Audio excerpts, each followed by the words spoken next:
In the games industry, design can be an important factor to consider. Whether it's world, character, or feedback interface design, it can still leave an impact on the players. Here are some examples of each one.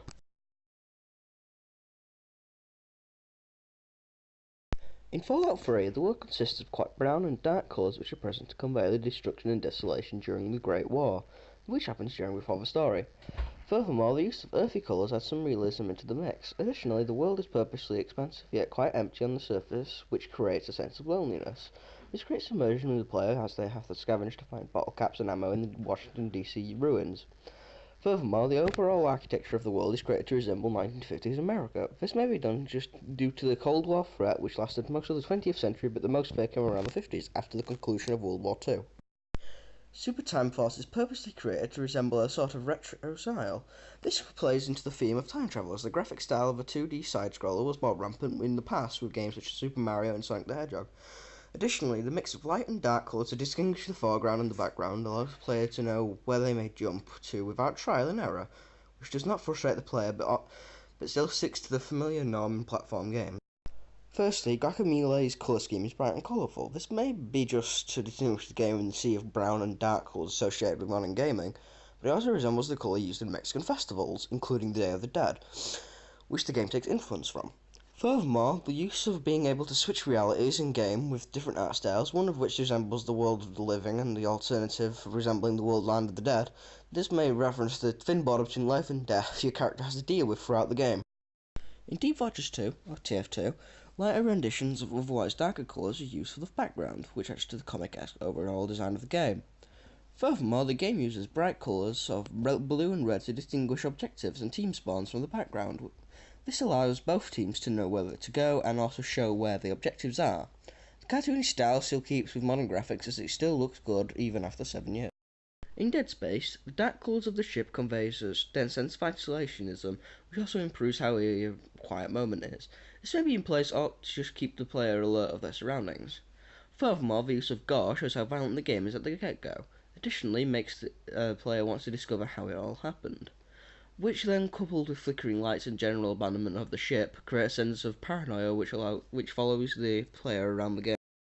Sunset Overdrive's use of bright colours both show that the game is unique in its colour scheme and also represents the player's freedom in the game through the parkour skills of the main protagonist. Also, the ability to use most of the in-game objects to parkour off further structures the sense of freedom given to the player, but it also resembles the lack of authority left within the city due to the destruction left by the creatures. John Marston was initially designed based off spaghetti westerns and Clint Eastwood, which are both iconic and are thought to be the typical stereotype of cowboys. He is also portrayed as an anti-hero, as it allows the player to feel satisfied with any moral choices they make, as it does not break the character's personality arc. Furthermore, his visuals convey a criminal or an aggressive past with scars around his body. This intrigues the player into learning more about him, which in turn makes them continue playing to find out. Deadpool is based off his comic counterpart entirely, from visuals to personality and habits. Furthermore, the bright red costume allows the player to know where they are during combat. Additionally, the regeneration of the body through open wounds repairing themselves is a nod to his regenerative powers in the comics, plus it gives the games a more visual comedy within cutscenes and gameplay.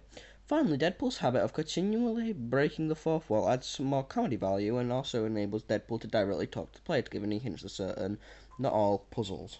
GLaDOS, although only seen during the final battle, has a constant presence within Portal 1 as she is constantly working against you within the tests. At the same time, she is the only voice in an otherwise quiet game, which does cause some attachment towards her. Her dark humour also adds some comedy while the player solves the puzzles. Some of the quotes even include a bit of backstory for the game and what happened to Aperture Science before the game.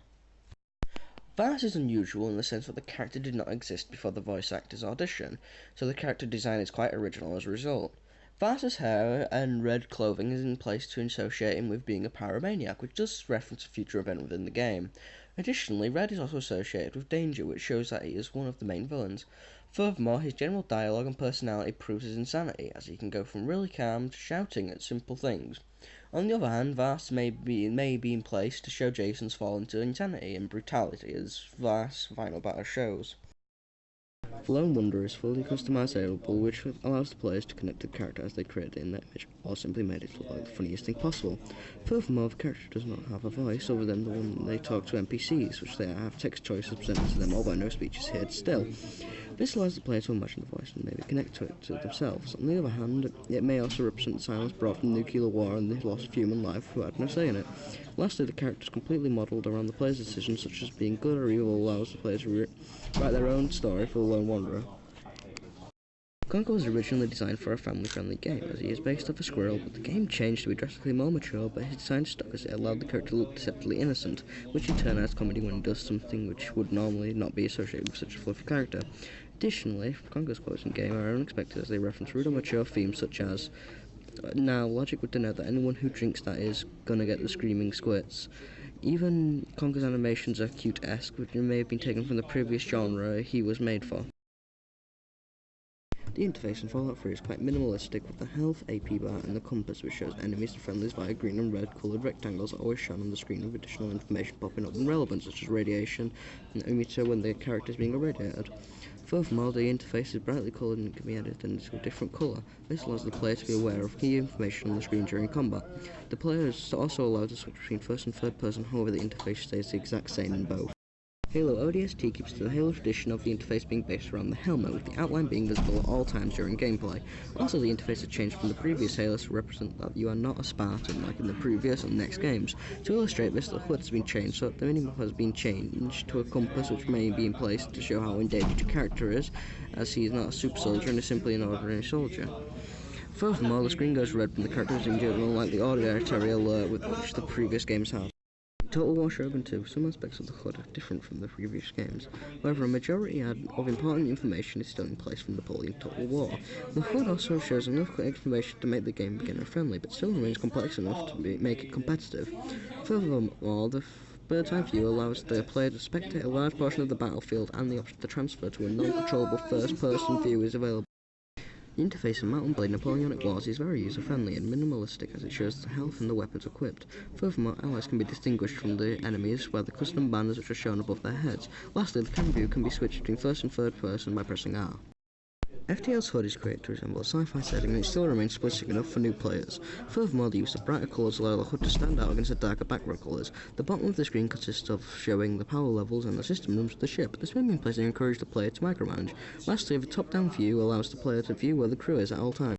FMV games use pre-recorded videos to display the action on screen. FMV games were most prevalent during 1983 and 86, and then it re-emerged in 1990 before it finally died down. However, FMV cutscenes can still be found in games such as Tesla Effect, A Tex-Murphy Adventure.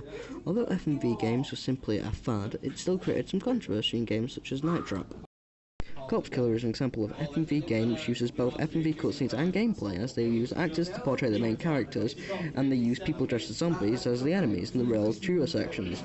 The use of FMV was to make the game look more realistic, but as you can tell with the background footage, it failed. Corpse Killer also shares a clunky HUD with many other games of the time, such as Bungie's Marathon. Lastly, the game takes some influence from Doom with its HUD's layout, as it shares the ammo and character placement.